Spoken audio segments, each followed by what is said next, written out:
¿Cómo podrían 20.000 soldados esclavos detener a un ejército que nunca había sido derrotado en sus 43 años de conquista? Imagínense esto. Es el 3 de septiembre de 1260. En algún lugar de las colinas del norte de Palestina había una fuerza improvisada compuesta por antiguos esclavos. Esta fuerza se preparaba para enfrentarse a la maquinaria militar más aterradora que el mundo jamás había visto. Los mongoles acababan de aplastar Bagdad. Habían asesinado al último califa.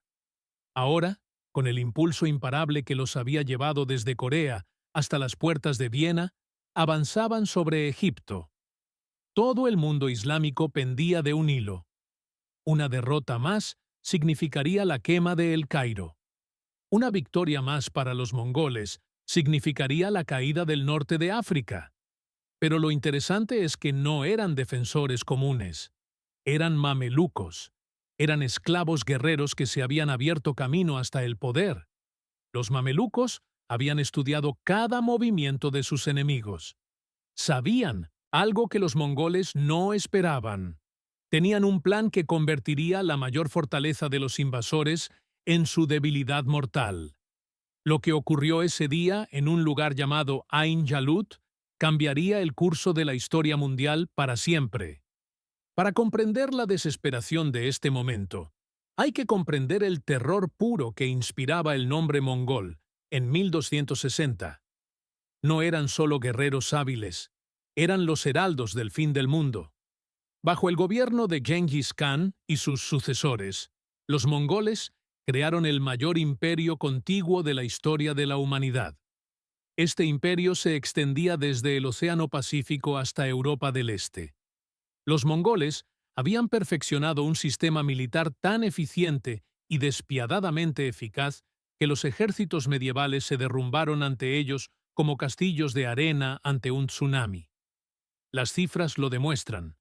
Cuando los mongoles invadieron el Imperio Corasmio en 1220, mataron a aproximadamente 1,5 millones de personas solo en las ciudades de Bujará, Henan, Samarcanda y Urgench. Cuando sitiaron Bagdad en febrero de 1258, los cronistas de la época afirmaron que entre 200.000 y 800.000 civiles fueron masacrados en una sola semana. Las aguas del Tigris se tiñeron de negro por la tinta de las bibliotecas destruidas. Se habían teñido de rojo sangre con la sangre de los habitantes masacrados.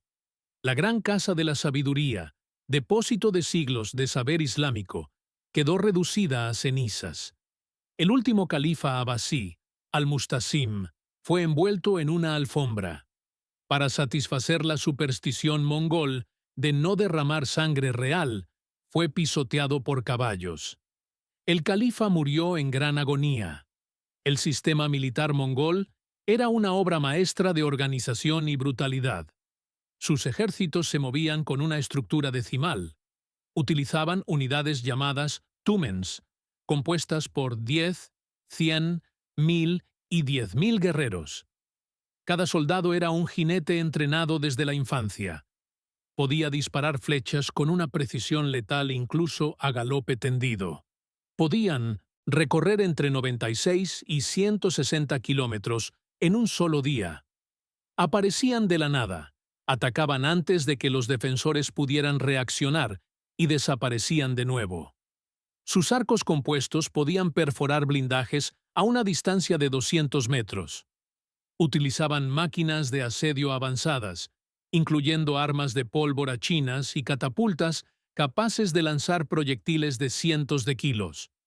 Pero su arma más poderosa era la guerra psicológica.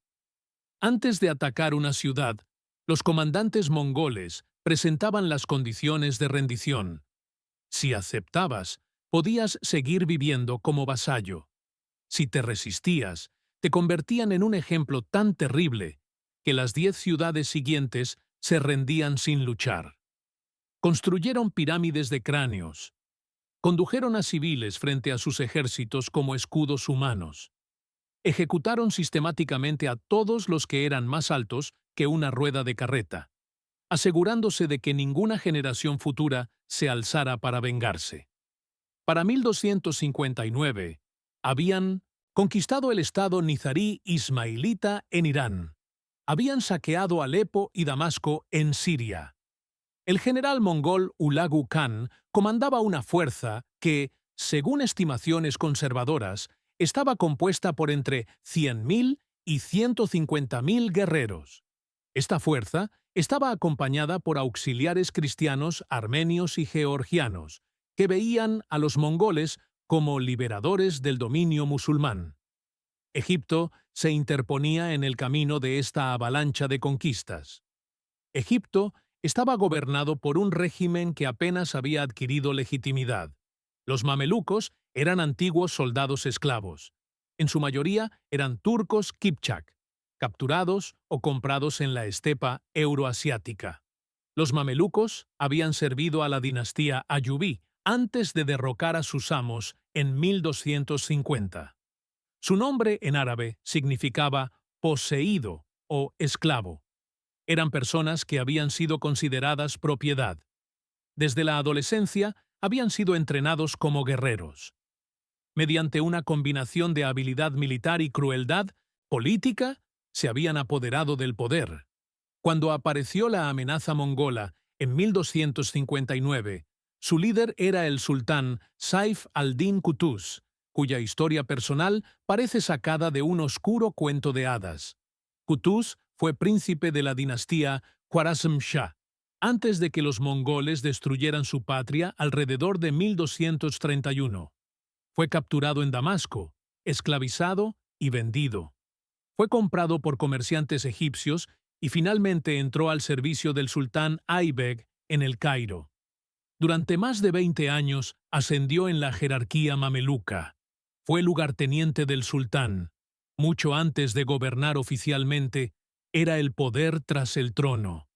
Fue un superviviente que comprendió la pérdida. Había presenciado de primera mano lo que significaba la conquista mongola. Sabía que si Egipto caía, el Islam no podría sobrevivir en Oriente Medio. La crisis estalló a principios de 1260.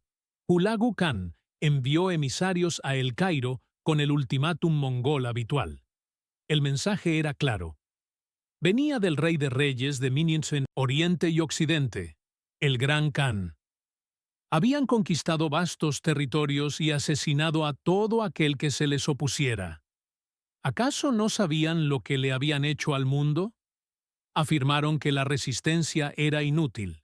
Si los egipcios obedecían, se ganarían el favor de los mongoles.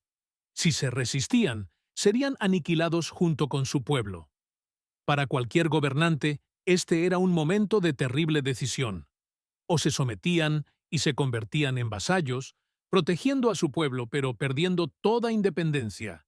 O luchaban y se arriesgaban a la destrucción total. El sultán Qutuz tomó su decisión con una pompa teatral que resonaría durante siglos. Ejecutó a los enviados de Hulagu. Ordenó que sus cabezas cercenadas fueran empaladas en picas y exhibidas en la puerta Bab Suweila de El Cairo a la vista de todos. Esta fue una declaración de desafío irrevocable. Era un mensaje de que Egipto prefería morir luchando que vivir encadenado. Los emires mamelucos estaban horrorizados. Muchos conocían la reputación de los mongoles y se inclinaban a buscar la paz. Pero Qutuz había quemado las naves. No habría más negociaciones. Solo habría guerra. Sin embargo, el destino intervino con una sincronización que parecía casi divina. En agosto de 1259, en la lejana China, el gran Khan Möngke murió durante una campaña contra la dinastía Song del Sur. La ley mongol exigía la convocación de un Kurultai para elegir al próximo gran Khan. Kurultai significaba Consejo de Príncipes. Hulagu, como posible aspirante, o al menos una voz influyente en el proceso de sucesión, fue llamado al este. Partió con gran parte de su ejército. Dejó atrás quizás entre 10.000 y 20.000 guerreros bajo el mando de su general de mayor confianza, Kitbuka Noyan. Kitbuka era una figura fascinante por derecho propio. Había servido a Hulagu desde la campaña contra los ismaelitas nizaríes en 1252. Kitbuka era un cristiano nestoriano de origen turco Naiman. Había participado en el saqueo de Bintinteu, Bagdad. Había ayudado a aplastar Damasco. Se había ganado la confianza absoluta de Hulagu. Kitbuka era un guerrero veterano que se negaba a retirarse de ninguna batalla. Poseía un coraje personal feroz. Era inquebrantablemente leal a su Khan. Pero ahora, desde cualquier punto de vista, comandaba una fuerza mucho menor de la que estaba acostumbrado, aunque seguía siendo formidable. Contaba con tropas cristianas armenias y georgianas. También contaba con auxiliares musulmanes sirios cuya lealtad era, en el mejor de los casos, cuestionable. Seguía siendo un ejército poderoso. Pero ya no era el gigante imparable que había asolado Asia. Qutuz vio su momento. Desde el día en que tomó el sultanato, se había estado preparando para esta guerra. Sabía que el coraje puro por sí solo no sería suficiente. Los mamelucos necesitarían todas las ventajas que pudieran reunir. Primero, aseguró su retaguardia. El reino cruzado de Jerusalén se había reducido a un puñado de fortalezas, costeras en torno a Acre. Este reino representaba una amenaza potencial. De hecho, los mongoles habían intentado formar una alianza franco-mongol. Les habían ofrecido a los cruzados la oportunidad de recuperar Jerusalén si luchaban junto a las fuerzas de Kitbuka. Pero los cruzados, gobernados por varones pragmáticos, reconocieron que los mongoles representaban el mayor peligro. El Papa Alejandro IV había prohibido explícitamente cualquier alianza con los mongoles. El liderazgo cruzado optó por una neutralidad cautelosa. Qutuz negoció un paso seguro a través de las tierras cruzadas. En un momento inusual de realpolitik medieval, los enemigos tradicionales permitieron que su ejército marchara hacia el norte sin ser molestado.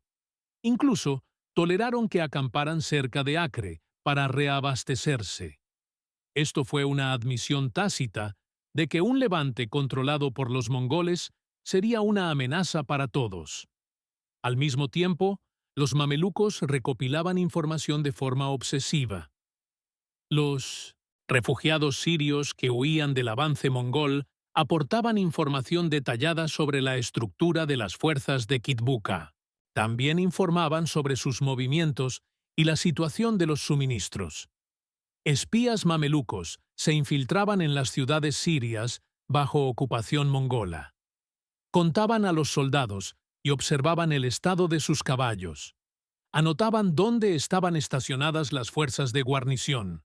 Lo que descubrieron fue alentador. Los caballos mongoles, criados para la fresca estepa de Asia Central, soportaban con dificultad el calor del verano palestino de 1260.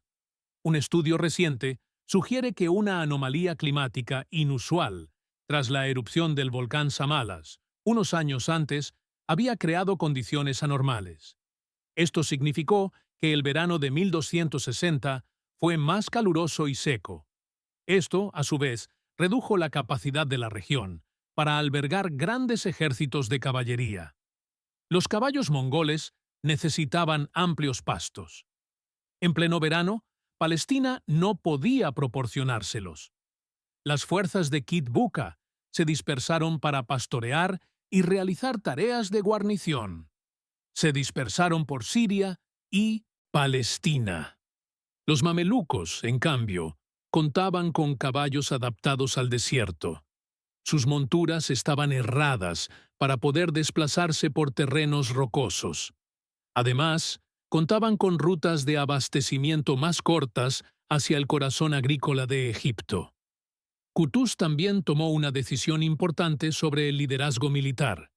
Convocó a un comandante mameluco que se había enfrentado a sultanes anteriores y se había exiliado.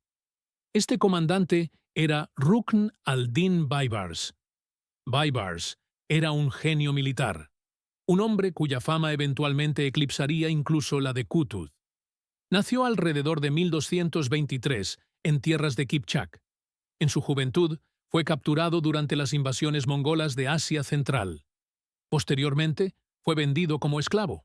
Alrededor de 1240, fue llevado a Egipto. Demostró ser un guerrero feroz en la batalla de Al-Mansurah en 1250. En esa batalla, los mamelucos derrotaron al rey Luis IX de Francia en la Séptima Cruzada. Baibars era conocido por su brillantez táctica. Conocía a la perfección la geografía de Palestina gracias a los años que pasó como fugitivo en la región. Además, poseía una absoluta valentía en la batalla. Era también notoriamente ambicioso, un hombre que no se detendría ante nada para alcanzar el poder. Cuando Qutuz lo llamó y le dio el mando de la vanguardia, estaba tomando una apuesta calculada. Estaba usando el talento de Baibars, pero también empoderando a un hombre que sabía que algún día podría convertirse en su rival. Aún así, necesitaba a todos los comandantes capaces que pudiera encontrar. En julio de 1260, el sultán Qutuz reunió en El Cairo un ejército mameluco de unos 20.000 hombres. No eran reclutas ni levas feudales. Eran guerreros profesionales entrenados en las artes de la guerra desde la infancia. Los mamelucos se especializaban en el tiro con arco a caballo y en cargas de caballería pesada.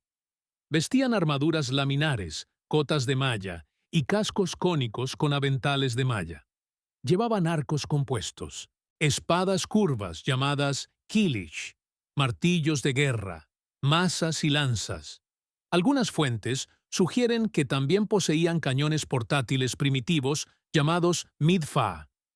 Estos primitivos artefactos explosivos eran más útiles para asustar a los caballos y hacer ruido que para matar enemigos, pero representaban algunos de los primeros usos de las armas de fuego en Oriente Medio.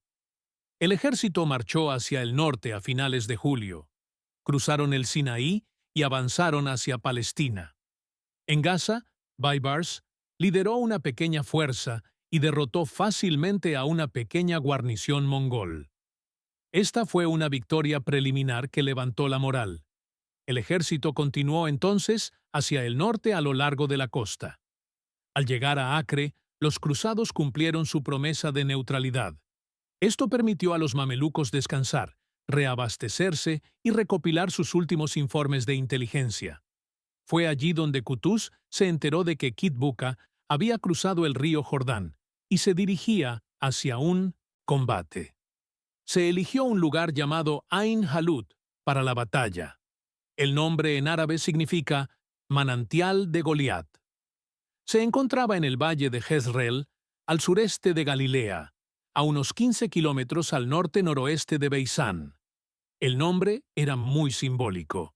Se creía que estaba cerca de donde el bíblico David había matado a Goliat con una piedra de su honda. Era un lugar donde los débiles habían derrotado a un gigante. El terreno incluía un valle abierto, ideal para operaciones de caballería. Las colinas y zonas boscosas circundantes podían ocultar fuerzas. Baibars, quien conocía bien la región tras sus años como fugitivo, reconoció cómo la geografía podía ser ventajosa. Cuando los exploradores mamelucos informaron que el ejército de Kitbuka se acercaba, Qutuz y Baibars ultimaron su plan de batalla. Utilizarían contra ellos una de las tácticas favoritas de los mongoles, la retirada fingida. Era un plan audaz, incluso temerario.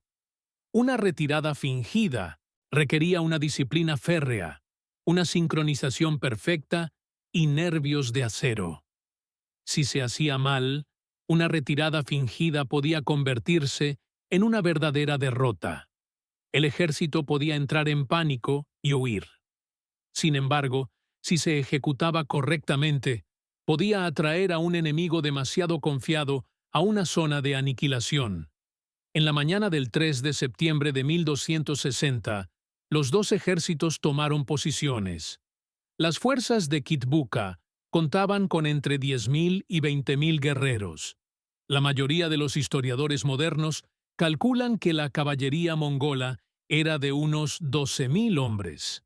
También había fuerzas auxiliares armenias, georgianas y sirias. Los mongoles llegaron primero y tomaron posiciones en el valle. Baibars, al mando de la vanguardia mameluca, se acercó desde una colina cercana. Vio que el campamento mongol ya estaba establecido. Los mamelucos tenían una ligera ventaja numérica. Contaban con unos 20.000 soldados contra entre 12.000 y 15.000 mongoles. Pero todos sabían que contra guerreros que habían conquistado la mitad del mundo conocido, la superioridad numérica por sí sola no significaba nada. Qutuz situó el grueso del ejército mameluco en las colinas. Los ocultó entre los árboles y los pliegues del terreno. Luego envió a Baibars con una pequeña fuerza. Este contingente quizás constaba de entre 1.000 y 2.000 jinetes. El objetivo era provocar a los mongoles. Baibars era perfecto para este papel. Sus jinetes avanzaban hacia las líneas mongolas, disparando flechas, haciendo ruido y exponiéndose deliberadamente como blancos. Luego, hacían girar a sus caballos y se alejaban al galope. Después, volvían a atacar de nuevo. Era como un matador agitando una capa ante un toro. Durante horas, la vanguardia de Baibars hostigó a los mongoles, moviéndose de un lado a otro, sin entrar nunca en combate cuerpo a cuerpo, manteniéndose siempre fuera de su alcance. Los mongoles confiaban plenamente en su superioridad militar. Vieron frente a ellos una fuerza enemiga aislada que parecía temerosa de entablar una lucha en condiciones. El general cristiano Kitbuka, que nunca se había retirado de la batalla en su vida, vio una oportunidad. Quería aplastar a esta vanguardia insolente y comenzar el avance sobre Egipto. Los mamelucos se posicionaron de forma que los mongoles quedaran de cara al sol naciente. Esto les dificultaba la visión. A medida que avanzaba la mañana y el sol ascendía, Baibars inició su fingida retirada. Sus fuerzas dieron media vuelta y huyeron. Parecían dispersarse por el pánico. Galoparon de vuelta al valle. Los mongoles, alentados por lo que parecía cobardía, se lanzaron en su persecución. Este era el momento crítico. La caballería mongol, famosa por su velocidad y coordinación, cargó contra la vanguardia de Baibars, ansiosa por aplastarlos y comenzar la matanza. El estruendo de miles de cascos sacudió el suelo. Los mongoles estaban haciendo lo que habían hecho miles de veces antes: perseguir a un enemigo derrotado para sellar la victoria. Pero esta vez estaban cayendo en una trampa. Mientras las fuerzas de Kitbuka se adentraban en el valle, persiguieron a Baibars, adentrándose en territorio mameluco. De repente, se vieron rodeados. De las colinas a ambos lados, el grueso del ejército mameluco emergió de su escondite. Qutuz había contenido el grueso de sus fuerzas, esperando este momento preciso. Ahora los mongoles estaban comprometidos con la persecución, desbordados y desorganizados. Qutuz desplegó a sus tropas. Miles de caballería pesada mameluca arremetieron contra los flancos y la retaguardia mongoles. La trampa había saltado. La batalla se convirtió en una caótica y agitada melee. Incluso en emboscadas, los mongoles eran formidables luchadores. No se doblegaban fácilmente. Kitbuka reorganizó a sus hombres, reorganizó sus líneas y lanzó un feroz contraataque. Según algunos relatos, los mongoles incluso lograron, en cierto momento, hacer retroceder a los mamelucos. Esto condujo a una retirada táctica. En ese momento, la batalla aún podía haber resultado en cualquier dirección. La disciplina y la habilidad mongolas demostraban ser tan formidables como su reputación indicaba. Bajo el sol de septiembre, la lucha se prolongó durante horas. Hombres y caballos gritaban. El metal chocaba contra el metal y las flechas oscurecían el cielo. Los mamelucos lucharon con una intensidad desesperada. Sabían que la derrota no solo significaría su propia muerte, también significaría la destrucción de su estado y el fin del Islam independiente en Oriente Medio. Los mongoles lucharon con la confianza de un ejército que nunca había experimentado una derrota decisiva. En un momento crítico, el sultán Qutuz avanzó personalmente. Reunió a sus tropas vacilantes. Las crónicas de la época relatan que se quitó el casco para que sus hombres pudieran verle el rostro. Se dice que gritó: ¡Oh, Islam! Este grito transformó la batalla. De una lucha por Egipto a una lucha por la supervivencia de su fe. Los soldados musulmanes en retirada recuperaron repentinamente su coraje. Los mamelucos avanzaron con renovada ferocidad. Las fuerzas de Baibars habían completado su simulada retirada. Se dieron la vuelta y cargaron de nuevo contra la refriega. Atacaron a los mongoles desde otra dirección. Con su armadura superior y armas diseñadas para el combate cuerpo a cuerpo, la caballería pesada mameluca comenzó a dominar el cuerpo a cuerpo. Sus caballos, criados para estas condiciones, tenían mayor resistencia que los ponis mongoles que sufrían el calor. Si los relatos de la época son exactos, los mamelucos también usaban sus cañones. Estos midfa eran armas primitivas de pólvora que producían fuertes explosiones y escupían fuego y humo. No mataron directamente a un gran número de mongoles, pero aterrorizaron a los caballos. Los ponis mongoles, al oír estos truenos antinaturales y ver el fuego y el humo, entraron en pánico. El combate de caballería depende absolutamente del control del caballo. Cuando las monturas se encabritan y se desbocan de miedo, incluso los mejores jinetes se vuelven vulnerables. Las formaciones mongolas comenzaron a desintegrarse. Los cronistas también hablan de la caballería mongol escondida en un pantano cercano. Probablemente se trataba de una fuerza de reserva o de emboscada.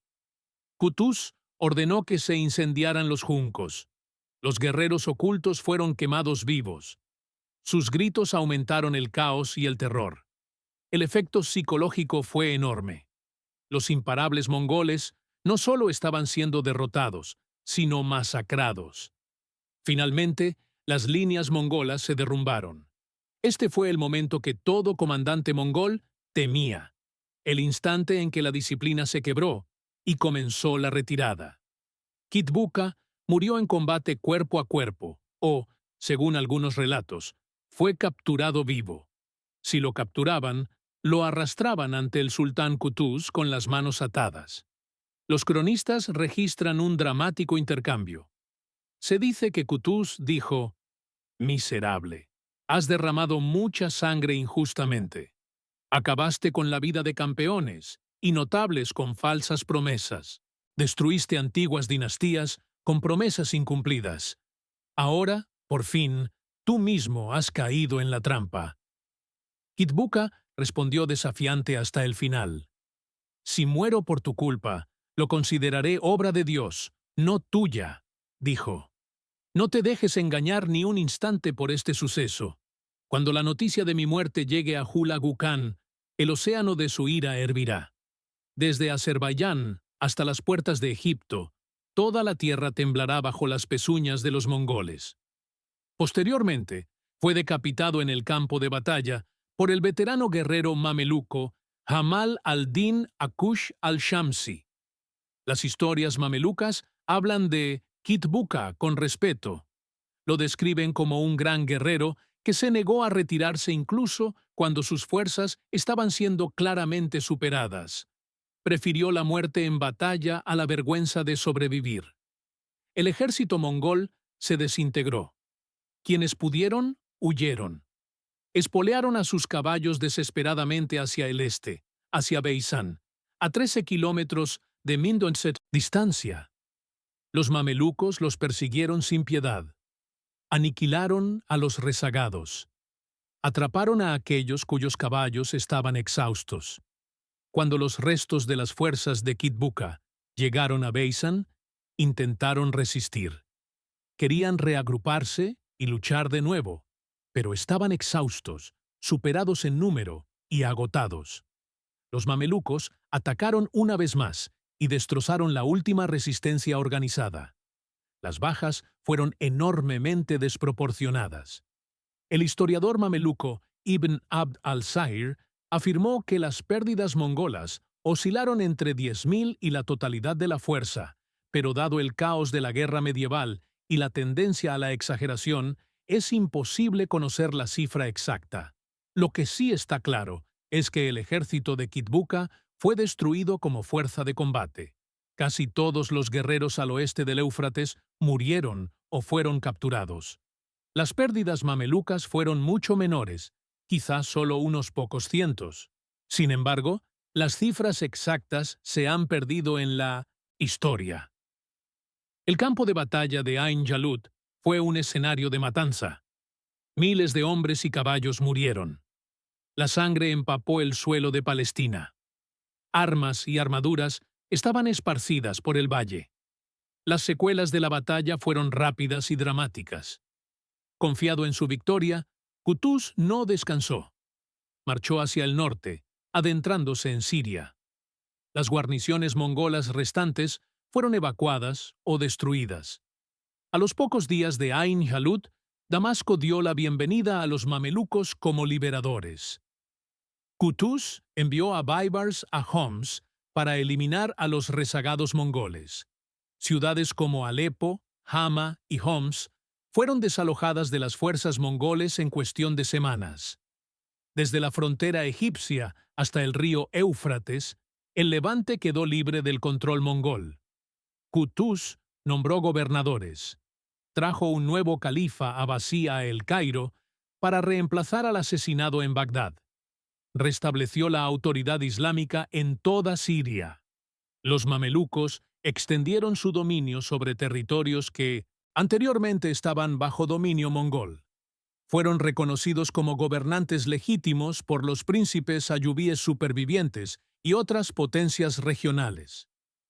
Por primera vez desde que los ejércitos de Gengis Khan comenzaron su expansión hacia el oeste en 1217, después de 43 años, los mongoles habían sufrido una derrota que no podían vengar.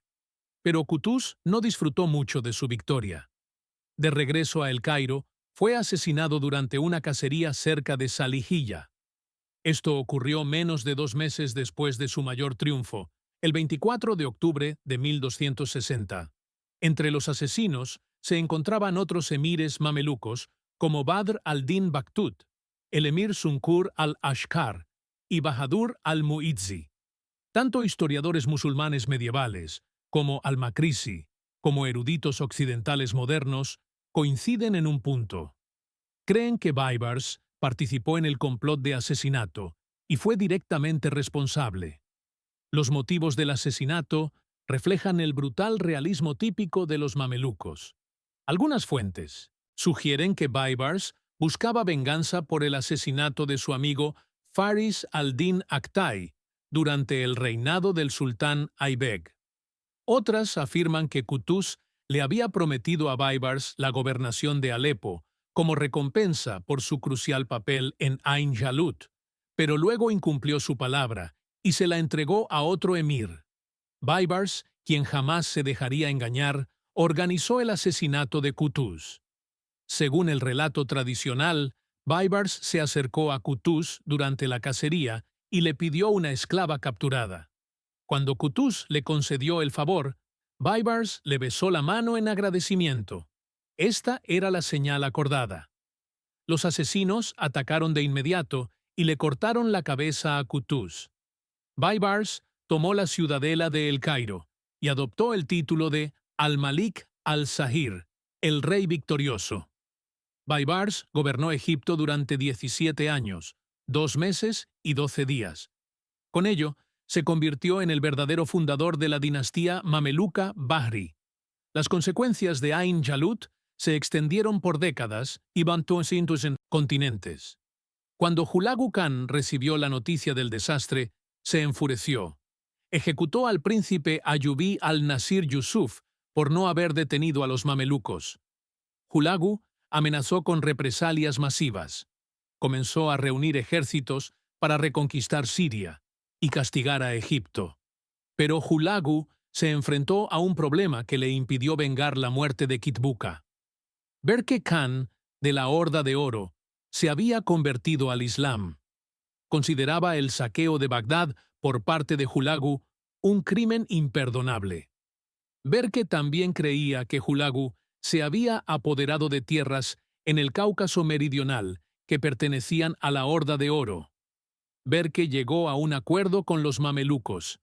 Después, declaró la guerra a su compatriota mongol. Esta guerra se conocería como la Guerra Berke-Hulagu. En 1263, Hulagu sufrió una importante derrota contra las fuerzas de la Horda de Oro en el Cáucaso Norte. Esta fue la única batalla importante de esa guerra. Hulagu murió en 1265 sin regresar jamás a Siria ni a Egipto. Por primera vez en la historia mongola, una gran derrota quedó sin venganza. El mito, cuidadosamente cultivado, de la invencibilidad mongola, alimentado por décadas de terror, quedó definitivamente destruido. Posteriormente, los mongoles intentaron invadir Siria. En diciembre de 1260, apenas 3 meses después de Ain Jalut, Hulagu envió una pequeña fuerza para atacar Alepo. Esta fuerza constaba de 2 túmens, con un total de unos 20.000 hombres. Lograron masacrar a musulmanes en venganza por la muerte de Kitbuka, pero en 2 semanas no pudieron avanzar más y tuvieron que retirarse.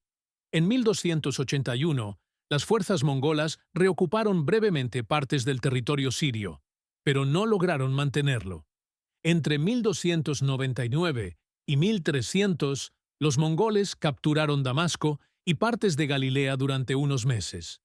Pero incluso ese éxito fue temporal. Los mamelucos retomaron estas tierras en cuestión de meses. Después de esto, los intentos mongoles de reconquistar el Levante cesaron. La expansión hacia el oeste del Imperio mongol, que parecía imparable durante 40 años, alcanzó su límite en Ain Jalut. Egipto y el Levante permanecieron bajo control mameluco durante más de 250 años hasta la conquista otomana en 1517. Bajo el mando de Baybars, los mamelucos pasaron de ser un frágil régimen usurpador a una potencia regional dominante. Baybars lanzó campañas anuales contra los estados cruzados. Destruyó sistemáticamente sus fuertes y ciudades. En 1268, capturó Antioquía, una de las ciudades cristianas más importantes de Oriente, poniendo fin al Principado de Antioquía. También conquistó Jaffa, Ascalón y Cesarea. Para 1271, había tomado la imponente fortaleza del Crac de los Caballeros. Baybars también continuó la lucha contra los mongoles. Durante sus 17 años de reinado, dirigió al menos varias campañas contra ellos. En 1277, en la batalla de Elbistan, en Anatolia, derrotó a un ejército mongol. Durante un breve periodo, capturó la capital selyúcida de Kayseri. Obligó a los mongoles a retirarse tras los montes Zagros. Baybars construyó un estado administrativo eficiente con un sistema postal avanzado. Esta red podía transportar mensajes de El Cairo a Damasco en tan solo 4 días. Patrocinó las artes y las ciencias islámicas. Reactivó el califato abasí en El Cairo, otorgando mayor legitimidad al gobierno mameluco. También construyó hospitales, mezquitas y escuelas. Bajo su gobierno y el de sucesores como Qalawun, los mamelucos convirtieron a Egipto en el centro sin igual del mundo musulmán. En 1291, el sultán mameluco al-Ashraf Khalil conquistó Acre, el último bastión cruzado en Tierra Santa. Este acontecimiento puso fin a casi 200 años de presencia cruzada en el Levante. La victoria en Ain Jalut logró algo que ninguna otra potencia militar del siglo XIII logró. Detuvo la conquista mongola y salvó a toda una civilización de la destrucción. Consideremos la hipótesis contraria. Si Kitbuka hubiera ganado en Ain Jalut, Egipto habría caído en cuestión de meses. El delta del Nilo, el granero del mundo islámico, habría quedado devastado. El Cairo, con sus bibliotecas, universidades, mezquitas y su floreciente cultura mercantil, habría compartido el destino de Bagdad. Los mamelucos habrían sido aniquilados. Su sistema militar habría sido destruido. Desde Egipto, los mongoles podrían haber arrasado el norte de África con relativa facilidad.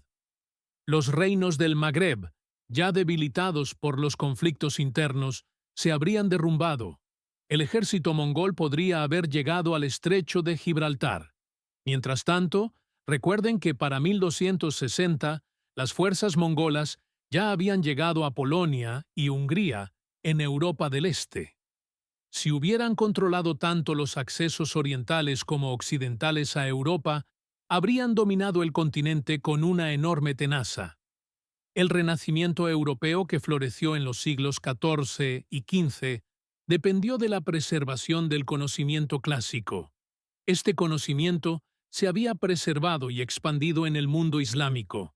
Si los mongoles hubieran destruido Egipto tan completamente como destruyeron Bagdad, este conocimiento podría haberse perdido para siempre. Innovaciones matemáticas, avances, médicos, obras filosóficas, tradiciones artísticas, todo podría haber quedado reducido a cenizas y pisoteado. Los historiadores plantean una pregunta fascinante. Si los mongoles hubieran conquistado Egipto, ¿se habría producido el Renacimiento europeo? El Renacimiento dependió del redescubrimiento de textos clásicos griegos y romanos. Muchos de ellos se conservaron en traducción árabe. Se basó en conceptos matemáticos desarrollados por eruditos musulmanes, como el álgebra, los algoritmos y el sistema decimal. También dependió de las redes comerciales que conectaban Europa con Asia a través de Oriente Medio. Si Egipto hubiera caído, todo esto se habría visto perturbado o destruido. Nuestro mundo moderno podría ser un lugar fundamentalmente diferente. Podríamos vivir en una realidad donde el imperio mongol hubiera dominado Eurasia y el norte de África durante siglos. La civilización islámica habría quedado paralizada para siempre. El desarrollo de Europa habría tomado rumbos radicalmente diferentes. La razón por la que no vivimos en ese mundo es esta: la supervivencia y el florecimiento del Islam, el surgimiento del Renacimiento y el auge de la civilización occidental moderna se remontan a ese día. Aquel día de septiembre de 1260, cuando 20.000 guerreros mamelucos se mantuvieron firmes en un valle palestino. ¿A quién pertenece el mérito de esta victoria que cambió el mundo? Sin duda, pertenece al sultán Qutuz. Él fue quien tomó la audaz decisión de desafiar a Hulagu. Unificó a los divididos emires mamelucos.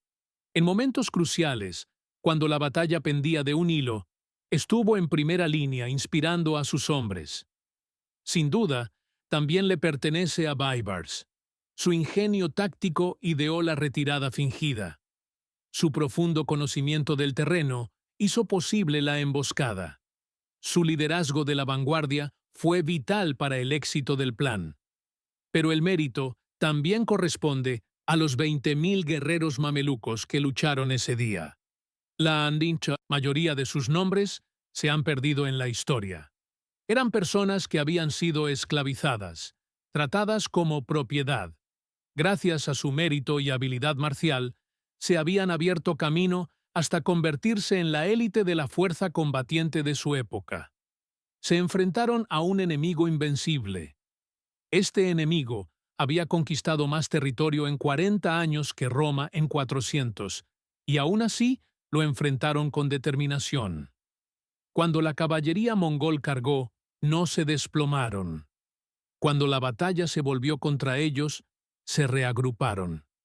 Cuando su sultán los convocó a luchar por el Islam, encontraron un coraje que desconocían. Ganaron porque estaban mejor preparados, mejor liderados y porque luchaban por la supervivencia, no por la conquista.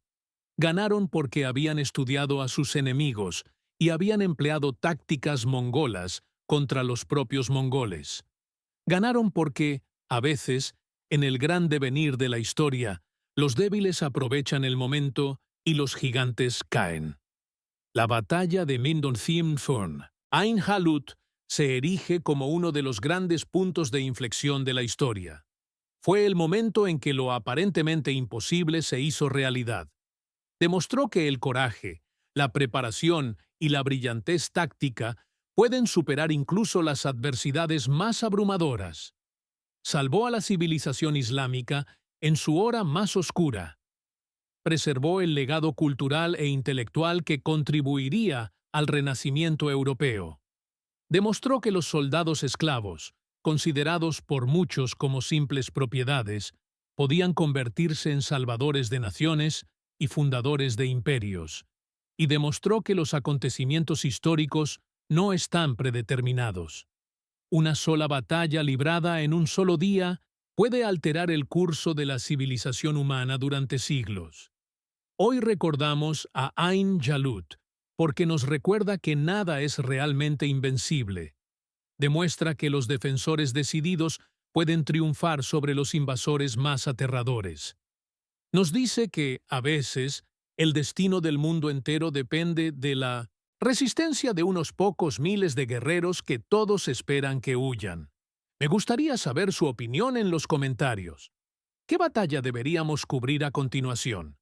¿Deberíamos examinar otra campaña mongola? ¿Tal vez sus invasiones de Japón o Europa del Este? ¿O deberíamos profundizar en otras victorias de los menos favorecidos, como la batalla del bosque de Teutoburgo o la de Agincourt? Dime qué te gustaría ver, y lo haré realidad. De nuevo, gracias por formar parte de esta comunidad. Nos vemos en el próximo video. Sí,